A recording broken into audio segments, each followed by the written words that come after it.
ceramah berikutnya. Assalamualaikum warahmatullahi wabarakatuh.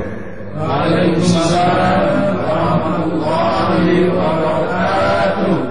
Bismillahirrahmanirrahim. Alhamdulillahi rabbil alamin.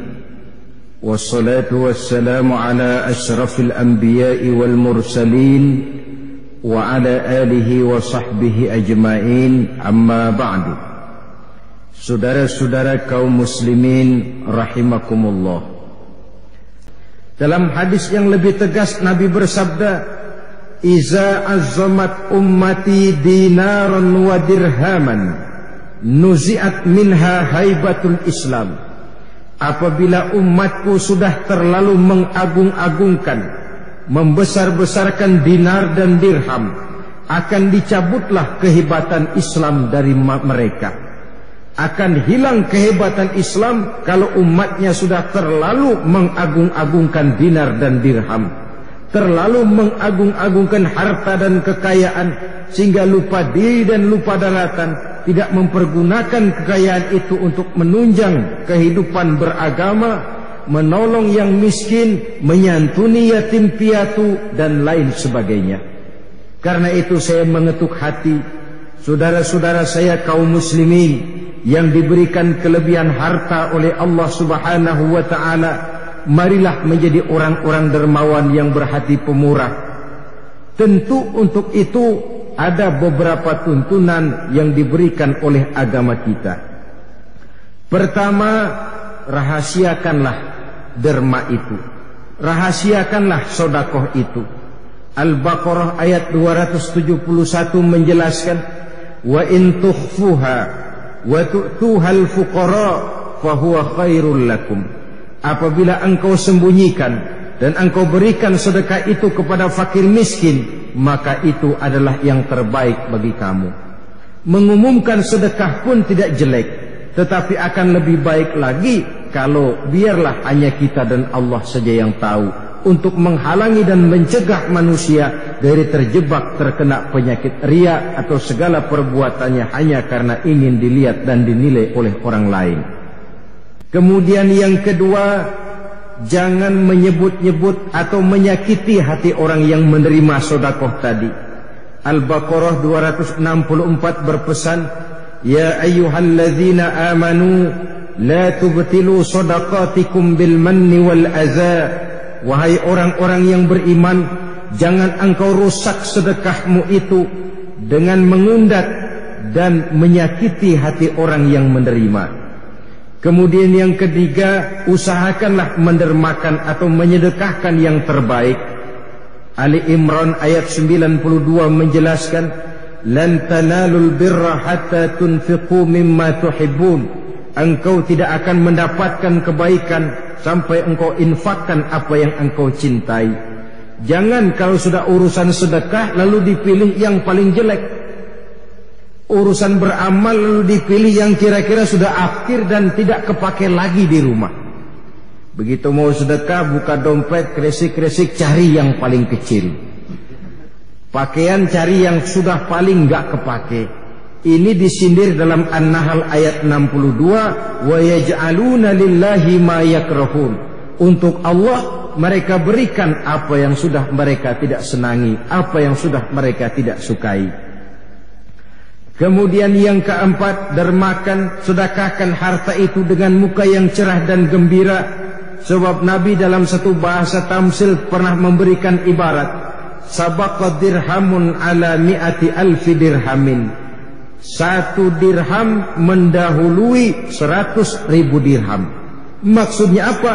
1 dirham yang diberikan disedekahkan dengan ikhlas, muka cerah dan gembira, akan lebih baik daripada sedekah 100.000 dirham tapi dengan muka lecet, tampang kusut, muka kayak bemo. Seolah-olah menyesal atas sedekah yang telah diberikannya. Dan yang terakhir, tentu saja harta itu harus didermakan kepada sesuatu yang halal. Saudara-saudara kaum muslimin rahimakumullah, ada satu makalah as-sadaqatu iza kharajat min yadi sahibiha takallamat bi 5 kalimatin.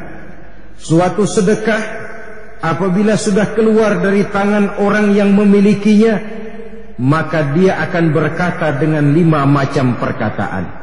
Jadi ketika saudara sedekah kepada pengemis, kepada fakir miskin, kepada yatim piatu, harta yang disedekahkan itu bicara 5 kalimat. Apa katanya? Pertama, kuntu saghiratan fakassar fakabbartani. Aku ini kecil, tapi kau besarkan aku. Betapa tidak jadi besar kalau 1 dibalas 10, 10 dibalas dengan 100, 100 pun masih dikali 7. Itu pun masih ditambah dengan janji Allah, wallahu yudha'ifu liman yasha. Allah melipat gandakan pahala dari orang-orang yang dikehendakinya. Jadi kalau jumlah yang sedikit, yang kecil mau diperbesar, sedekahkan dia. Yang kedua, dia akan berkata, kunta harisi fal ana sirtu harisatak. Dahulu engkau yang jaga saya, kata uang yang kita sedekahkan, tetapi lantaran engkau sedekahkan saya, maka sekarang sayalah yang menjaga kamu. Dia akan menjaga kita dari kobaran api neraka. Dia akan menjaga kita dari segala mara bahaya dan bencana. Sebab kata Nabi, as-sadaqatu tadfa'ul bala. Sedekah bisa menolak bencana. Asal jangan niat sedekah tapi buang sial. Tidak ada itu istilah buang sial. Saudara-saudara kaum muslimin, sedekah itu yang kedua berkata, dulu kamu jagain saya. Kita punya duit, kita jagain itu duit. Tapi begitu kita infakkan dia di jalan Allah, dialah yang akan menjaga kita. Yang ketiga, dia akan berkata, kuntu aduwuka, kuntu aduwuka, kuntu aduwaka, fa ahbabtani. Dulu saya musuhmu, tapi engkau cintai saya. Bukankah dalam Quran Allah mengatakan bahwa harta dan anak bisa jadi fitnah? Fitnah artinya bisa jadi musuh. Tapi lantaran dia kita sedekahkan di jalan Allah, artinya kita mencintai dia. Yang keempat, kuntu faniyatan fa abqaitani.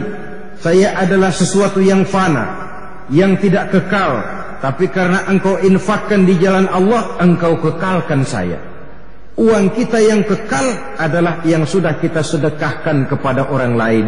Kekal dalam arti nilai pahalanya tidak bisa dicuri orang, tidak bisa diakui orang. Itulah milik kita yang sebenarnya. Yang di kantong kita milik kita sementara. Yang terakhir dia akan berkata, kuntu qalilatan fakassartani. Aku dulunya sedikit, tapi lantaran kau sedekahkan aku, maka sekarang aku jadi banyak. Berlipat ganda nilainya. Jadi kalau hendak kita lipat gandakan jumlah harta yang ada, sedekahkan, infakkan, dermakan dia di jalan Allah. Bersahabat dengan yatim piatu, bangun rumah-rumah sakit tempat umat memelihara kesehatan supaya dia bisa melaksanakan ibadah.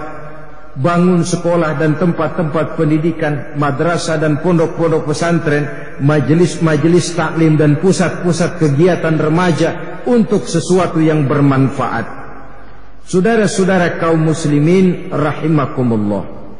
Di dalam satu khutbahnya, baginda Rasulullah sallallahu alaihi wasallam, beliau pernah bersabda, ya ayyuhan nas, wahai manusia, tubu qabla an tamutu. Bertaubatlah kamu kepada Allah sebelum mati. Wabadiru bil a'mali salihati qabla an tasghilu. Dan bersegeralah beramal soleh sebelum kamu sibuk. Wasilul lazi bainakum wa baina rabbikum bikasrati zikrikum lahu ta'ala. Dan sambunglah hubunganmu kepada Allah dengan memperbanyak berzikir kepadanya. Wa aksirus sadaqah. Nah, ini ada yang ada hubungannya dengan kita. Wa aksirus sadaqah, dan perbanyaklah sedekah. Fis sirri wal alaniyah, baik sembunyi maupun terang-terangan. Ada orang yang kalau sedekah tidak mau disebutin, bagus. Ada juga orang yang sedekah diumumin. Itu pun tidak jadi soal asal yang ngumumin bukan dia, orang lain. Maksud mengumumkannya untuk memancing gairah yang lain supaya mau beramal. Itu pun tidak ada salahnya, karena semuanya tergantung kepada niat. Kata Nabi, wa aksirus sedekah, perbanyaklah sedekah, fisirri wal alaniyah, baik secara sembunyi maupun terang-terangan. Kalau sedekah kamu perbanyak, kata Nabi, turzaku wa tunsoru wa tujbaru, kamu akan diberikan rizki, kamu akan ditolong oleh Allah, dan kamu akan dicukupi segala keperluan kamu dalam kehidupan ini.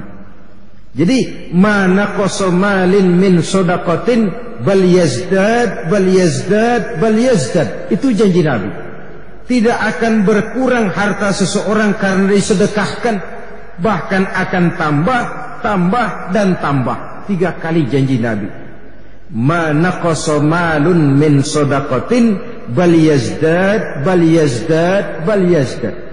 Harta tidak akan menjadi kurang karena disedekahkan, bahkan dia akan bertambah dan akan bertambah. Saudara-saudara kaum muslimin, orang yang kita sedekahi mungkin dia tidak akan bisa membalas, tapi Allah yang akan membalasnya melalui jalan lain.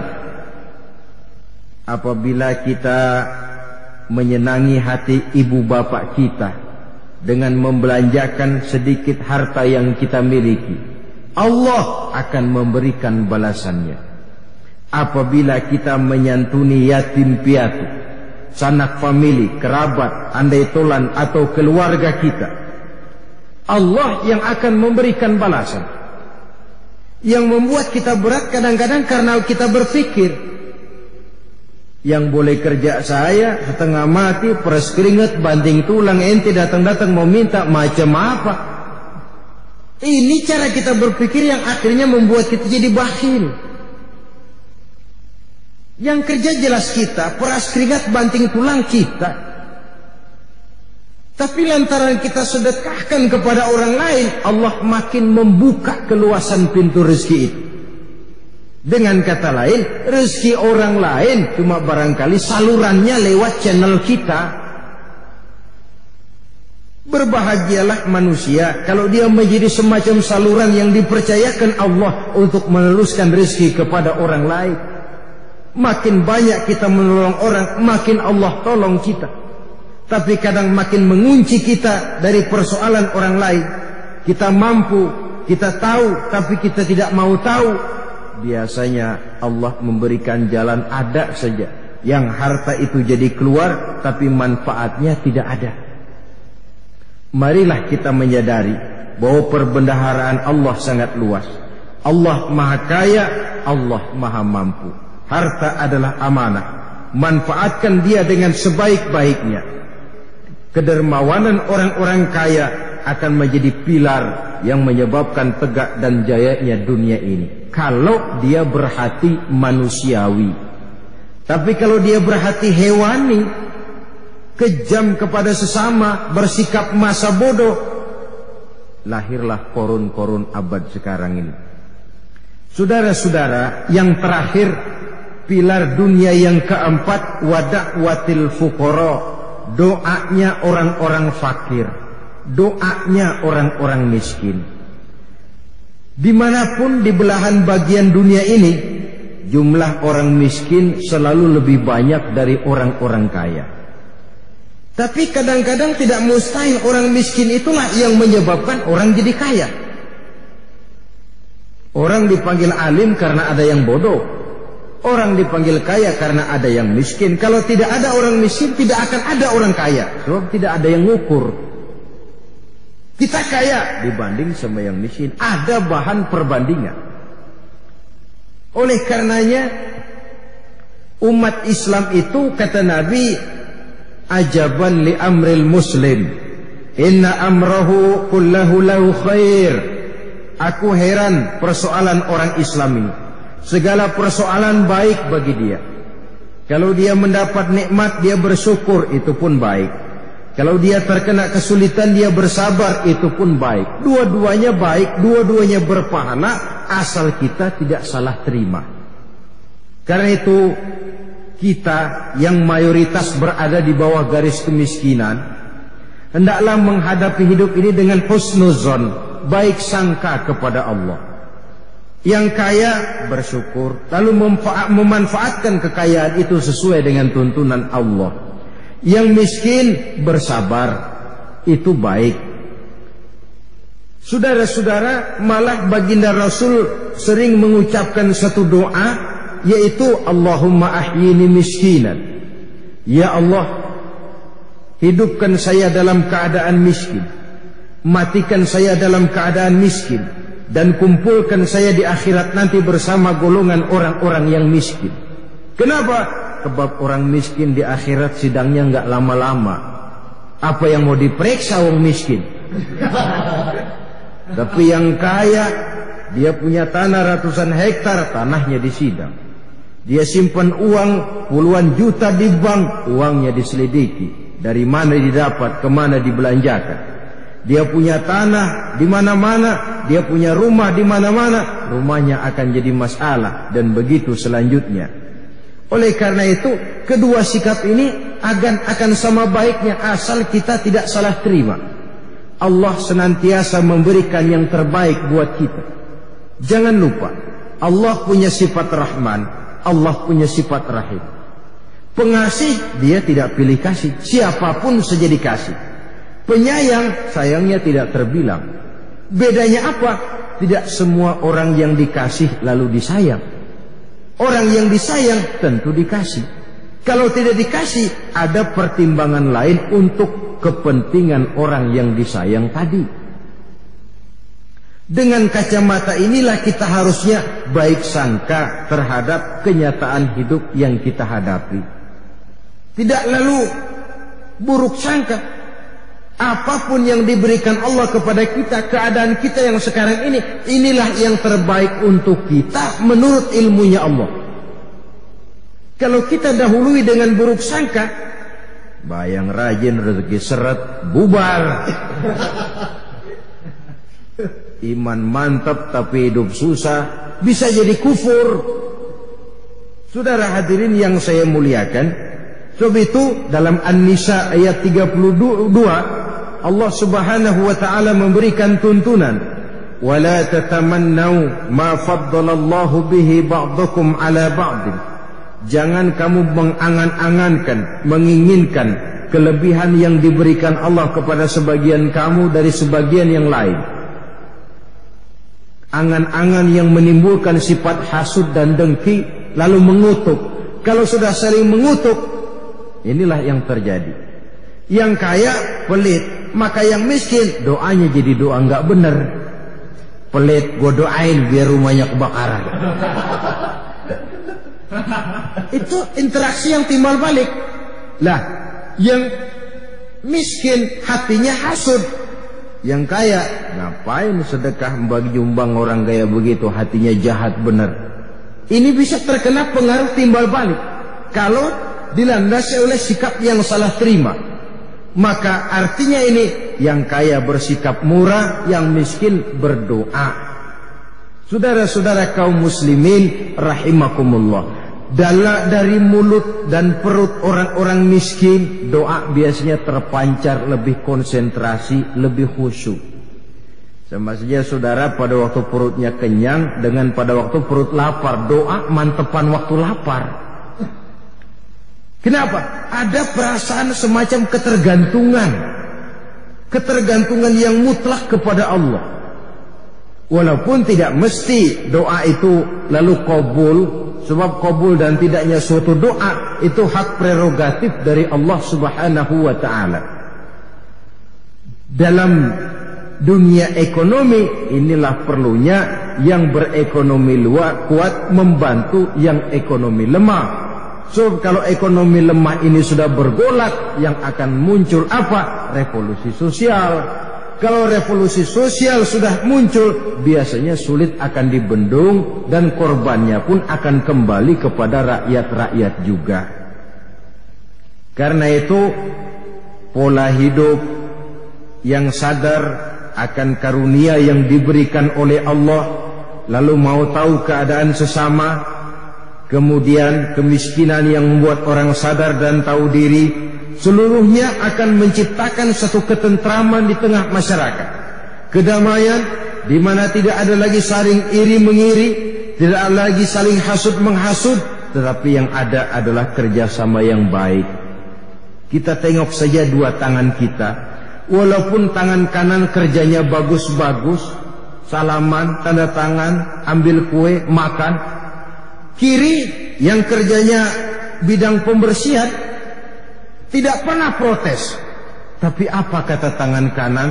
Kiri kata yang kanan, walaupun yang megang uang saya, kau sabar saja. Nanti sudah jadi uang, saya belikan jam tangan, kau yang makai kiri. Saya belikan cincin, kau yang makai kiri. Ada tenggang rasa, sikap saling asa, saling asih, dan saling asuh. Dunia akan menjadi kuat kalau ditopang oleh kedermawanannya orang kaya dan doanya orang-orang miskin. Sebagian besar para anbiya adalah orang-orang miskin. Sebagian besar para ulama adalah orang-orang miskin, tapi orang yang kaya jiwa. Kalau Nabi pernah berdoa minta hidup dalam keadaan miskin, bukan berarti umat Islam tidak boleh kaya. Ini khususiat loh. Etika kehidupan Nabi artinya tidak pantas kalau Nabi minta kaya. Sedangkan umatnya silahkan saja kaya, asal kekayaan itu menopang jalan menuju ridho Allah dan menjadi rahmat bagi lingkungan dan terhadap sesama. Yang tidak boleh kalau kekayaan itu menggiring kita kepada satu tahapan di mana kita lupa diri dan lupa daratan, bahkan lupa nilai kehambaan kita di hadapan Allah Subhanahu wa ta'ala. Harta yang semacam ini yang akan menjadi fitnah. Pantas saja kalau Allah memberikan ancaman, wailul likulli humazatil lumazah allazi jama'a mala wa addada.